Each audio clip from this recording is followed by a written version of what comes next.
Hey guys, I just want to say something real quick because it's especially something I do is because see I've walked 6 miles to and from work, so 12 miles total. I'll make a video on it, but I walk from 6 Mile Lane to South Hurstbourne Parkway or Hurstbourne. No, I think it was Hurstbourne Parkway to 6 Mile Lane. If you're from Kentucky, you probably know where that is if you've been around, but it's a hella long walk, and I've walked in it during the dead of winter, and it's only really when life gets cold or the winter is cold weather that you realize how much you're thankful for because you're like, oh, I would hate to be homeless and be out in that cold. Well, I've been there many times, and it ain't no joke. And you can die, you can freeze to death. So my point is that even though it wasn't what I envisioned myself going through, that was part of my walk with God. But He delivered me from that, and He delivered me through that, and was with me through that. And now, you know,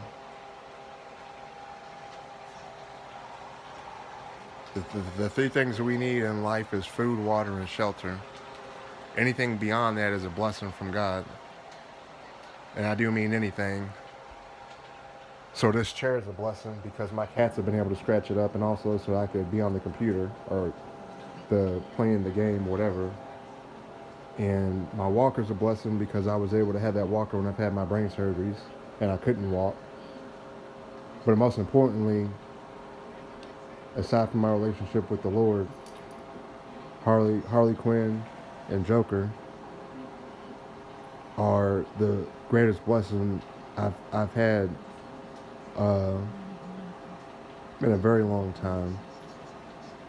And when I die, I'll be with them in heaven, and so will your pets. But you need to get right with the Lord and get saved and all that. But I don't want to be all preaching and stuff like I contend to be. And this ain't going to be on a long video, I promise. But I'm sitting here making my favorite thing, which is Italian food.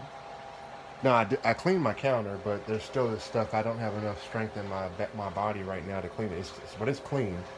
I cleaned it with the soap. But so all that's clean. It just looks a little like there's stuff on there, but it's clean. But this is done by the way. I'm making my favorite thing, which is Italian food. I'm about to throw on Goodfellas. As long as I can remember, I always wanted to be a gangster. Womp womp womp womp. There was Jimmy and Tommy and me. Hey man, rest in peace to Ray Liotta. Rest in peace to the guy that played Paulie.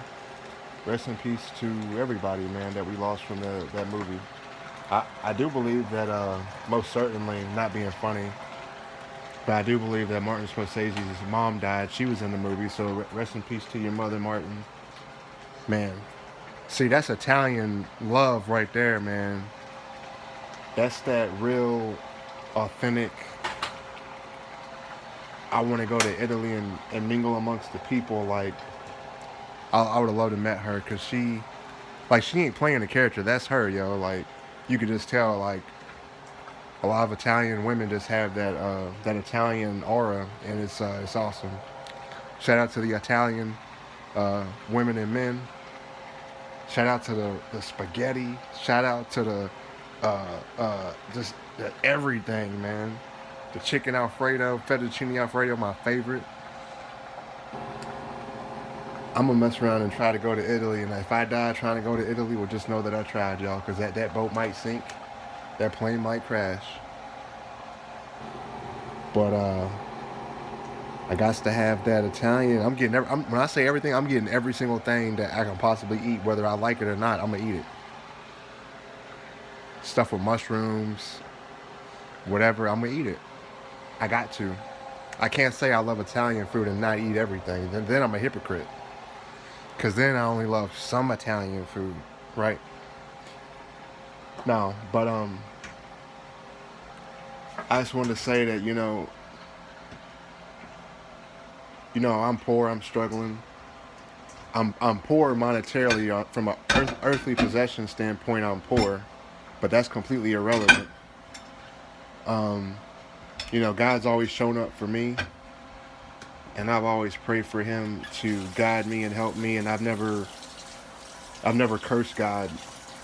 And I know a lot of y'all going through the same stuff, probably the same stuff as me or worse. I don't know your situation, but I just want you to know that I pray for everybody. When I mean everybody, I mean the world. I'm not being funny about that. I don't play with the Lord. I don't. And the most intimate thing we can have, I'll show you. I do a prayer. I'll show you what I mean. But the most intimate. Sorry that thing was on. I know, but the most intimate thing that we can do is pray. That's our closest connection to God outside of being physically with Him, which wouldn't happen until He returns. But and then of course when we're ascend up to heaven. But aside from that, prayer is extremely serious and it's not nothing to play with. So if you say you're going to pray for somebody, I know sometimes we forget, but if you say you're going to pray for somebody, try to do a prayer um, soon thereafter, or whatever if you can. But just it makes a world of difference. And people think it's funny or they think whatever, but like I always say, man, seeing is believing, and the truth shall set you free. And every knee will bow, and every tongue will confess that Jesus Christ is Lord, because He is. And no matter if you believe or not, the ironic thing is that intuitively we all know that good and evil exists. And how do we know that? Well, the Holy Spirit convicts us to either do right or do wrong.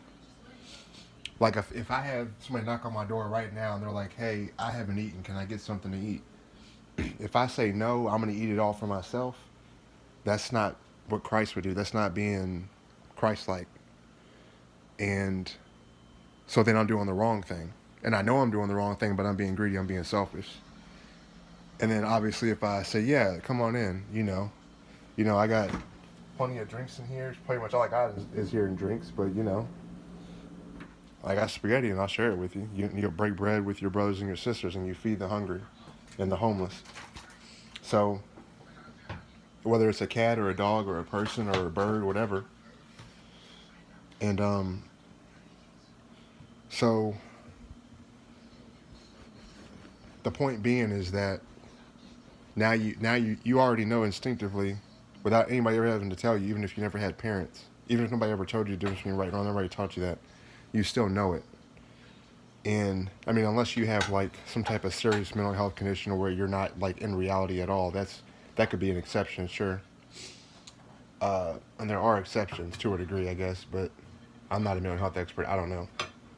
And I've got a lot of mental health stuff, but I don't have nothing like, well, I've went into psychosis more, like, I guess you would say fairly often I'm talking about my entire life with the bipolar, but I wasn't medicated. So I don't really count that because I wasn't medicated.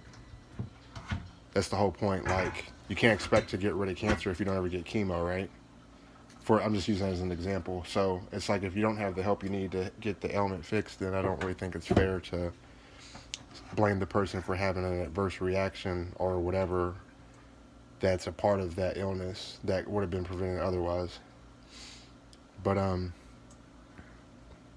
straining this pasta. So it's like yin and yang. You know that good and evil exist. So you get what I'm getting at, right? If evil exists, then good exists, and if good exists, evil exists. So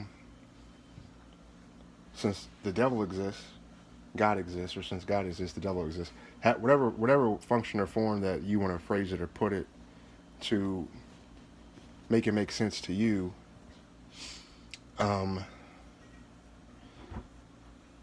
by the way, us human beings, we're despicable and horrendous towards each other. To me, honestly, it's the principle. It's not the action. Hear what I'm saying? if you are bullying somebody their entire every day at school for 4 years or whatever, in middle school, high school, whatever, that's the same as like taking someone's life. To me, I don't mean the action. I mean the principle, which is like you're knowingly hurting somebody and you don't have to, but you're doing it anyway. That's evil. Just evil doesn't always have to be like Ted Bundy or something. I think a lot of people tend to try to like pin everything on like the killers and all that, but there's plenty of people out here doing evil that are not even killing nobody or not even doing as whatever worst things that you want to think it as.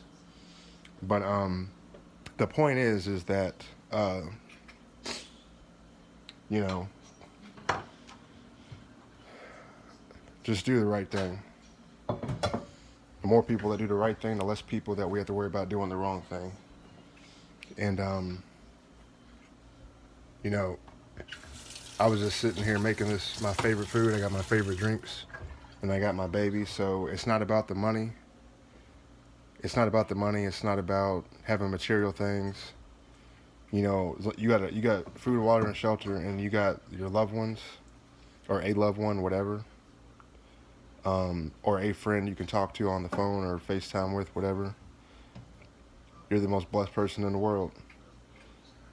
Well, you're one of the most blessed people in the world. But I guess that's all I wanted to say is just be thankful, man, for the simple things. Too many people think like, oh, I got to get this promotion and get this raise and get this engagement ring and then get this diploma and do this and do that and go to these places and it's gonna be so great. And it's like y'all are living in like a delusion. Most of us are delusional, seriously delusional. Like I'm doing streaming and building up my business stuff, right? But I get about 30 to 50 followers in a month, right? But I'm not expecting to be like 500 followers in a week or something. Like I'm being realistic. I'm letting it happen organically. I'm not like paying nobody. I'm not doing no follow for follow. I'm doing my stuff organically, right? And that's being realistic. But a lot of us, like for example, I used to think in high school that I would have a Hummer or a Mustang or both, a girlfriend. For some reason, I had this image in my mind of me wearing a like the kind of like long socks, like below the knee a little bit, kind of long, and like a nice watch, and my hair slicked back. I don't know what it was. It was some goofy Fonzie goofball shit. I don't know. It was just goofy. But the point is that never came. That never happened. Maybe bits and pieces might happen, but the whole dream, the whole delusion that I had was totally not based in reality. It never was. So all I'm saying is that be realistic about your life and your situations. Not saying to not it's delusional to have dreams, but I'm just saying like don't be delusional in the sense that you think that once you get those things it's gonna make you whole. It's not. The only thing that's gonna make you whole is your relationship with God and with the Lord. Straight up. And that's all you need to know about that.